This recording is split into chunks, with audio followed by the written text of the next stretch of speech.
Now, does anybody know the difference between a militia and a minute company? Well, every town was required to have militia companies. If you were between the ages of 16 and 60, you had to serve in your town's militia if you were male. You were required to drill twice a year. Twice a year, that's all. You fell out with a musket and you learned how to use it.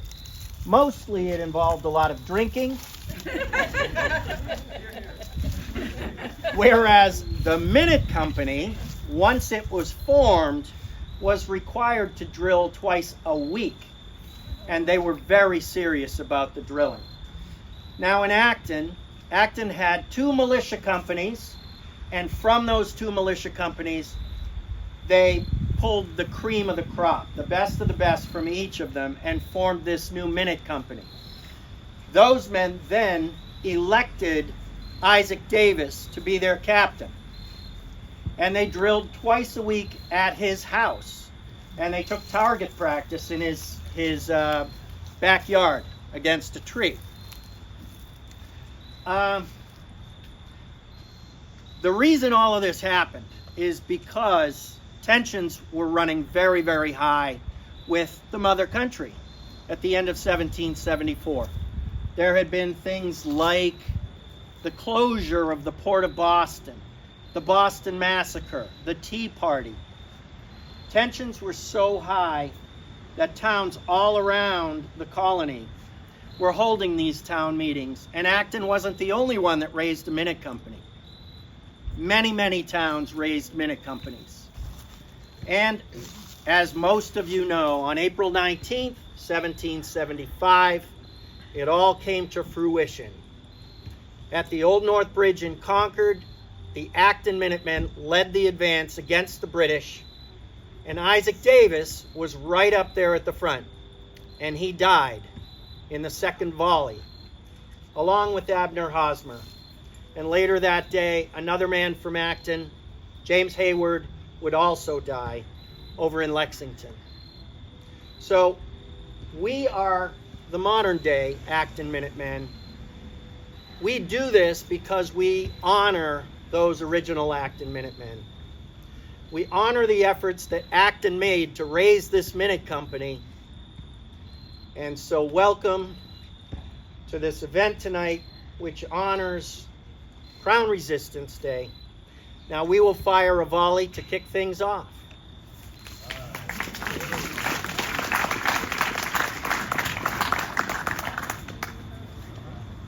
Company, attention! Rest your firelocks. Shoulder your firelocks. Company, prime and load.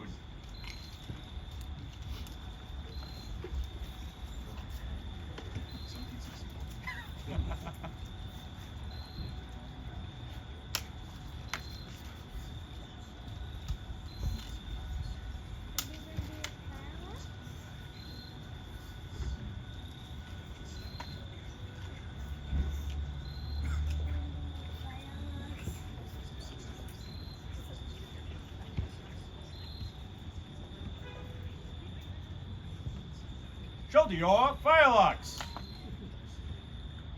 Make ready. Present. Fire. Shoulder your firelocks. Hi everyone, I'm Maria Palacio, the director of the Acton Libraries. I'd like to welcome you all to tonight's event. We're super excited. A couple of years ago when I started here, Dean Charter, our select board member, told us that he was starting a 250 committee, that he was going to write a charge and get a group of people to celebrate Acton's role in the Revolutionary War and in the history of our country.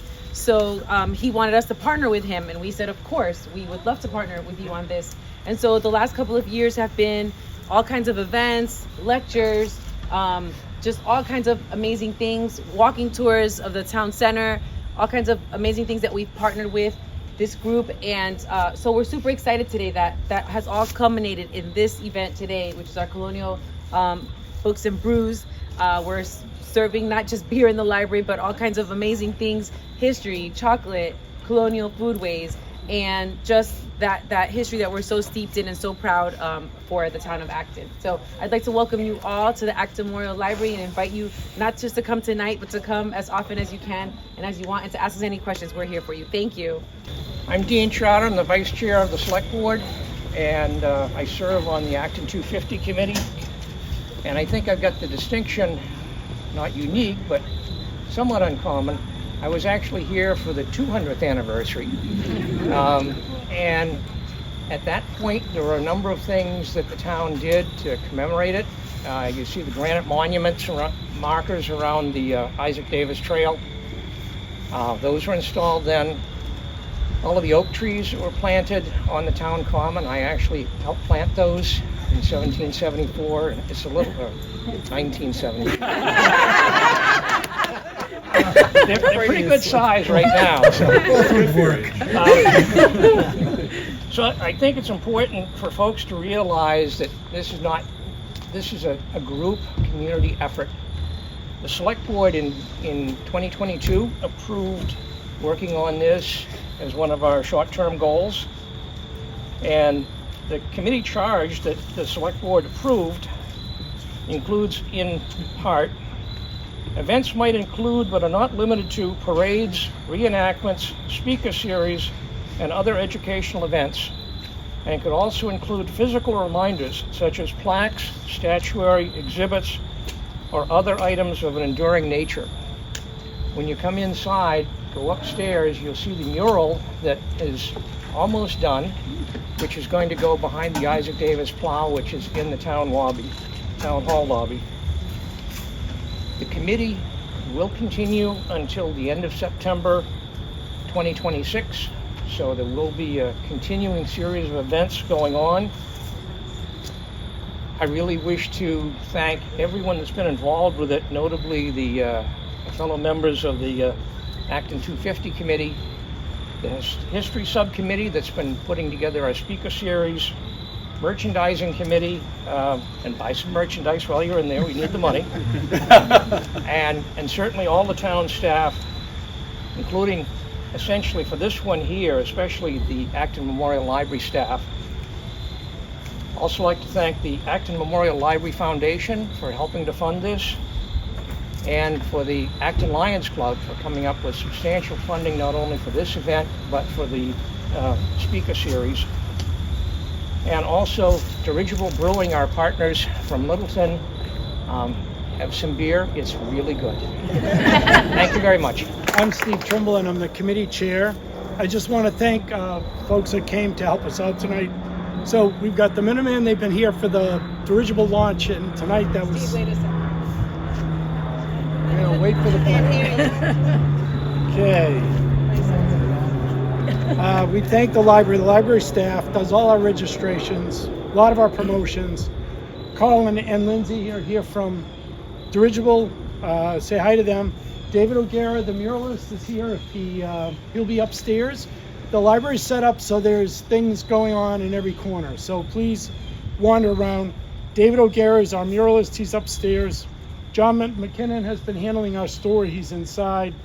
You should know that the beer, not only at Dirigible, which I highly encourage you to go out to visit them in Littleton, our beer is now sold at Red, White, and Blue, Colonial, Idlewild. It's on tap at Rapscallions right now. We have Stacy Booth here from Forgotten Recipes. She's upstairs. We have the Revolutionary Classroom with Michelle Gabrielson. She's got chocolates. And we have Daniel Gay, who's playing on the piano.